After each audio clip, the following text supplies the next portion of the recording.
heute vor uns steht, das ist natürlich die super Sache, die dann immer dazugehört.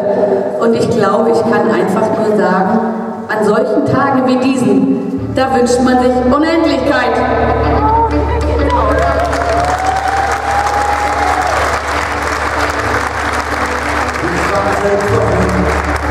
Auf diesem Tag und Tanz vor Freude über den Asphalt. Als wär's ein Rhythmus, als gäb's ein Lied, das es immer weiter zu dir durchzieht.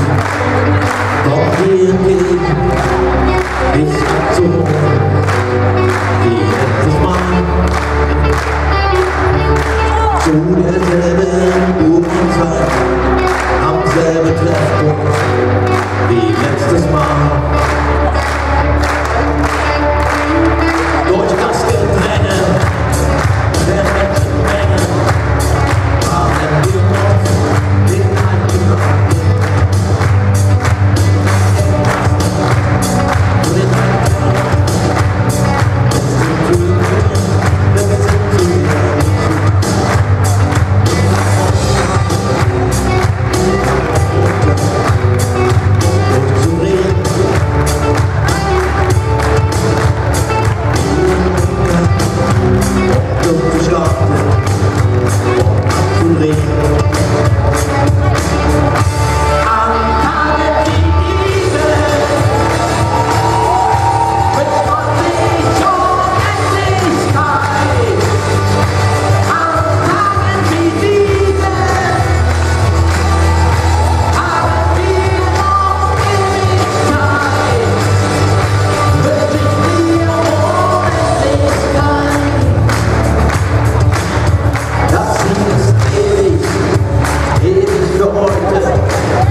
Wir möchten uns